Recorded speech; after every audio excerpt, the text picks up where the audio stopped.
Hi, Pastor. Good day, or good morning, good afternoon, or good evening kung kano sa man mo ni tan-awon. And to everyone who will watch this video, hi. This is Missy. Yeah, di na akong pilaila kahit kapilan kasi ako, Pastor. And this is my testimony, my life before and after I received Jesus Christ. So, before, as you all know, I am a compassion child. Kana bitawng gina-sponsoran pastor o mga foreigner, usually mga foreigners. So, na membro mi sa compassion. Ako, especially sponsor child ko sa compassion, nagsugod ko 3 years old pa lang. And dito sa Missionary Baptist Church sa Dato Silungan pa to before, but karon na sila sa Villa Cananga. So back then I know na good about Jesus Christ sacrificing himself to save us. Kana balik-balik na siya sa ako from 3 years old hantod na lang ang nagdako ko. So dili bot pasabot nga balik-balik nasabda na dayon ako siya. And I think all the more nga i-speak sa imuha nga i-save ka ni Jesus Christ, i-accept si Jesus Christ nga ana, i-dawat siya nga personal savior, pero dili ka ma-imperno, ana. So, all the more nga ibalik-balik na siya sa imuha, kay all the more nga daghan kag questions, kay nga nang nahitabo sa ako, and that's why dugay ko although nakasabot man ko, but dugay ko ni dawat genuinely sa Ginoo. So, nga na to siya before, nga na nahitabo, nagsigi og simba mi dito simba mi sa Missionary Baptist Church, and kabalo na ko nga ingana gipadala sa Ginoo si Jesus Christ para isita sa atong mga sins, para dili ta mapadulong sa impyerno. Ingana all the more to nga daghan ko og questions, and all the more nga murag wala bitaw ko nito, ay di jud mura wala jud ko nito, wala gyud ako gidawat si Jesus Christ as my personal savior. And back then, although dili man devoted ako ang parents both nga mga Kristiyano gyud, mga anak sa Ginoo, although dili sila nga na, pero morally and silang mga principles sa kinabuhi, they are good and the best. Kay wala man hinuon mi na pariwala mga anak nila, although wala pa may Jesus Christ sa among life. Wala man hinuon mi nga grabe yun nga nagpakasala, nga grabe nga nagbisyo-bisyo or nagpakapariwala din But one thing is different was that before Christ, ang naagid sa ako ay wala ko'y guilt, wala ko'y sense of guilt bitaw nga kanang pag mo commit ko ani nga sala kintahay mamakak ko or manghawat ko no bata nga na. So wala ko'y sense of guilt nga kanang hala nakasala ko, ana murag nga ako lang ato if makasala ko kay hala bunalan ko ni papa, hala bunalan ko ni mama.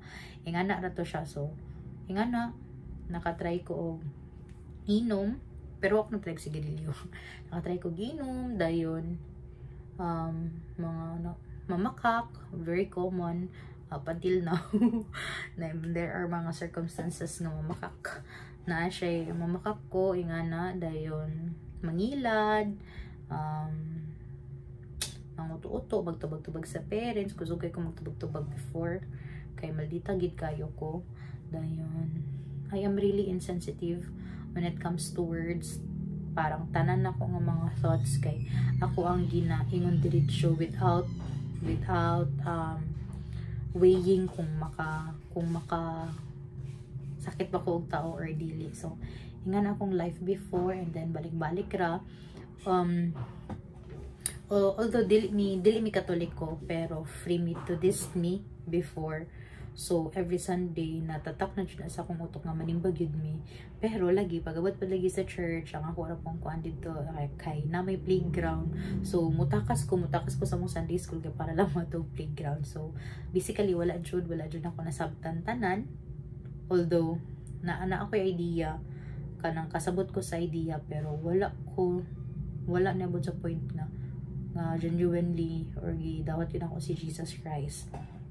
So ingana ra na siya up until teen ko, sa more preteen ba, ay dili teen na jud, kay mga high school na, pero back then wala gid gihapon ako siya nasabtan, kay wala gid ako ingon nga all the more nga daghan kag nahibawan sa Bible, all the more nga daghan kog pangutana ato.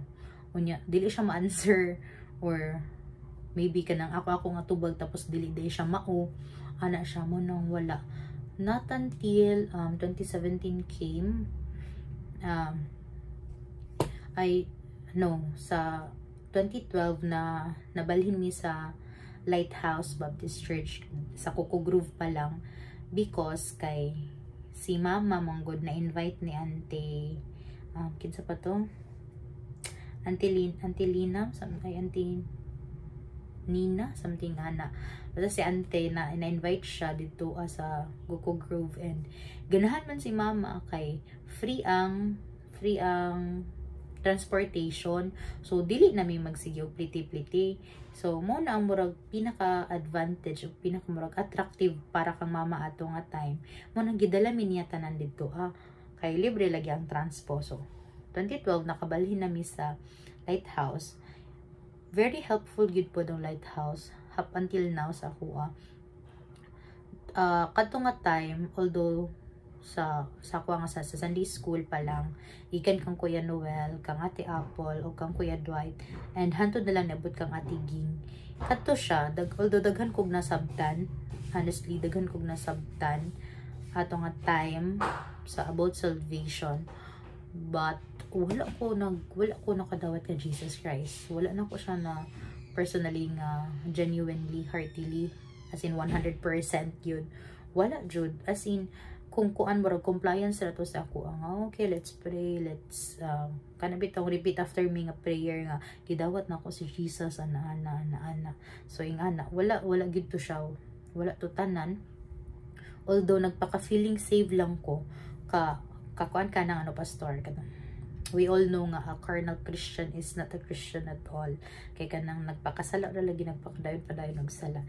Nga nang nahitabo sa ako nang feeling na ko Christian ko, feeling na ko save ko, but no, dili ko save ato nga time. So feeling ra nako kay nagdawat ko Jesus Christ, nagkuan ko sa kang Jesus Christ, nya nagbuhat ko good works. Pero padayon gyapon ko pagkasala. Meaning dito ko nag-question og sugod nga manong wala may changes sa ako ang life after Christ, nga dili man ni mao ang nasa Bible, dili man ni mao ang gingon ni pastor, dili man ni mao ang gingon nila Ate Ging, nila mga Sunday school teachers ana. So dito ko nag-start to wonder and naghuna-huna nga dili jud ay ko save truly, dili jud di ay kay wala man siya kabaguhan. And then I kept on sinning, sigara ko og pakasala. Wala pa jud ko guilt, dili ko guilty, di ko mahadlok. Siguro mahadlok ra ko sa ako parents, ingana ra mahadlok ra ko sa ako ang mga comments sa mga tao sa palibot, but not sa Ginoo. Ingana to siya nahitabo. And then not until after during August 2017,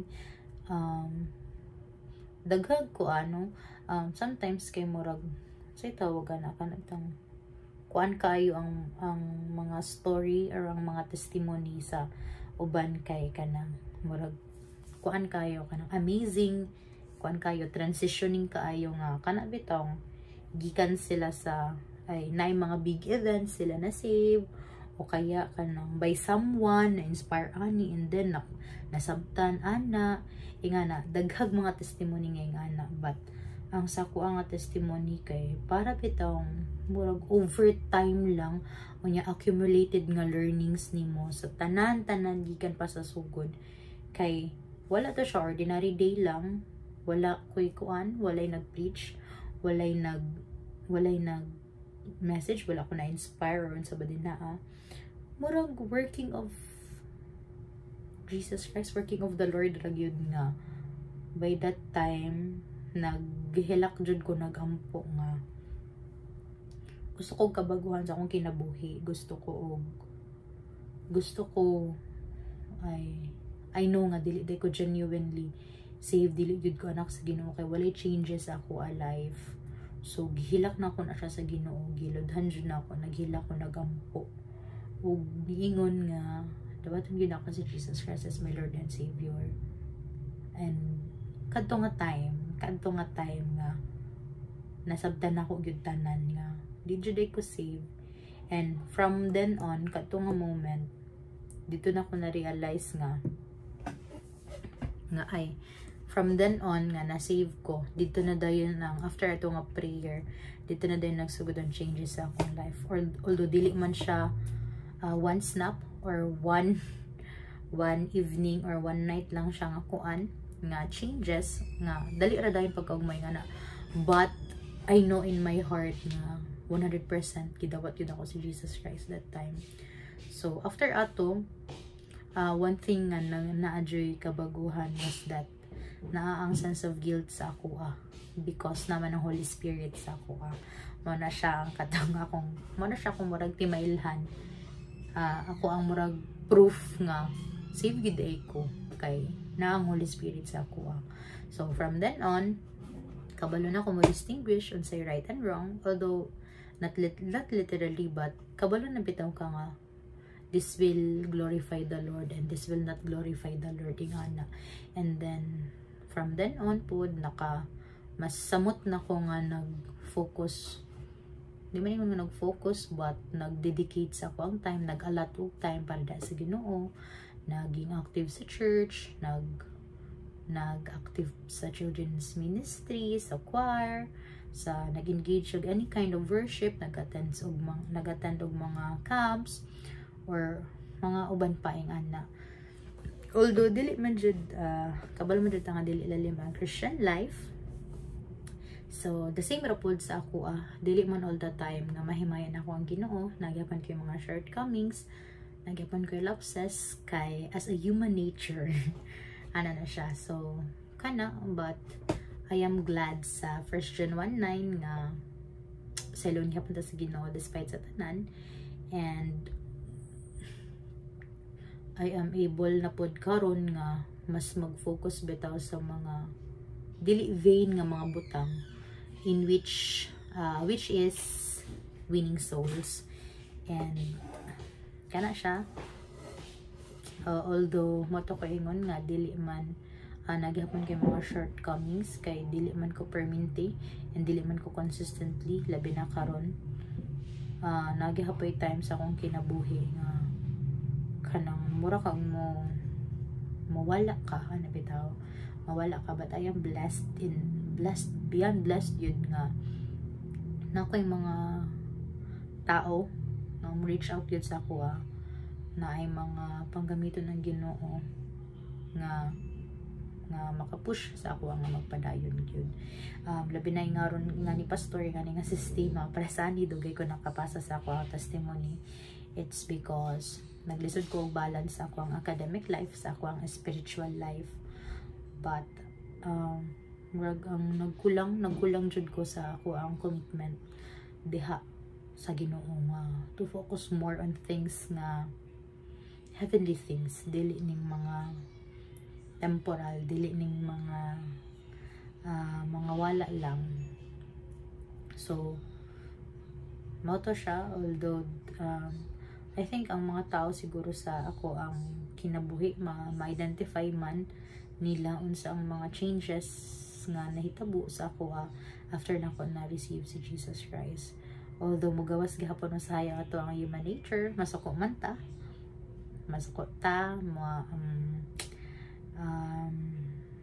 magminaldita, pero nagihapoy ko nagihapoy guilt sa imo nga dapat tingani di ay this is what will Jesus do and this is what I should do too.